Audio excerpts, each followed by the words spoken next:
बहुत समय पहले की बात है। एक वृद्ध सन्यासी हिमालय की पहाड़ियों में कहीं रहता था।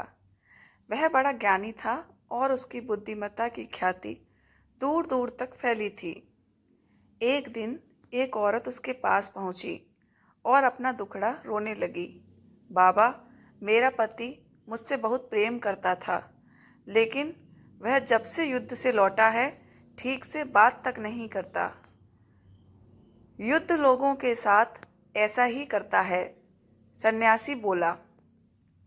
लोग कहते हैं कि आपकी दी हुई जड़ी बूटी इंसान में फिर से प्रेम उत्पन्न कर सकती है। कृपया आप मुझे वो जड़ी बूटी दे दें, महिला ने विनती की। सन्यासी ने कुछ सोचा और फिर बोला, देवी, मैं तुम्हें वह जड़ी बूटी जरूर दे देता, लेकिन उसे बनाने के लिए एक ऐसी चीज चाहिए जो मेरे पास नहीं है। आपको क्या चाहिए मुझे बताइए, मैं लेकर आऊंगी, महिला बोली।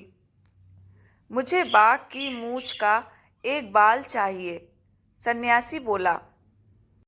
अगले ही दिन महिला बाघ की तलाश में जंगल में निकल पड़ी। बहुत खोजने के बाद उसे नदी के किनारे एक बाघ दिखा। बाघ उसे देखते ही दहाड़ा। महिला सहम गई और तेजी से वापस चली गई। अगले कुछ दिनों तक यही हुआ। महिला हिम्मत करके उस बाघ के पास पहुंचती और डर कर वापस चली जाती। महीना बीतते बीतते बाघ को महिला की मौजूदगी की आदत पड़ गई और अब वह उसे देखकर सामान्य ही रहता। अब तो महिला बाघ के लिए मांस भी लाने लगी और बाघ बड़े चाव से उसे खाता। उनकी दोस्ती बढ़ने लगी और अब महिला बाघ को थपथपाने भी लगी। और देखते ही देखते एक दिन वो भी आ गया जब उसने हिम्मत दिखाते हुए बाघ की मूंछ का एक बाल भी निकाल लिया। फिर क्या था, वह बिना देरी किए सन्यासी के पास पहुंची और बोली, मैं बाल ले आई बाबा। बहुत अच्छे। और ऐसा कहते हुए सन्यासी ने बाल को जलती हुई आग में फेंक दिया।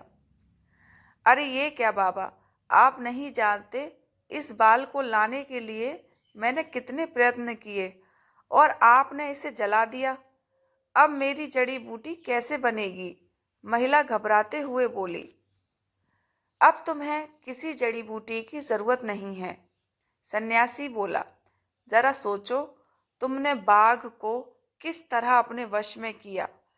जब एक हिंसक पशु को धैर्य और प्रेम से जीता जा सकता है, तो क्या एक इंसान को नहीं? जाओ, जिस तरह तुमने बाघ को अपना मित्र बना लिया, उसी तरह अपने पति के अंदर प्रेम भाव जागृत करो। महिला सन्यासी की बात समझ गई। अब उसे उसकी जड़ी बूटी मिल चुकी थी।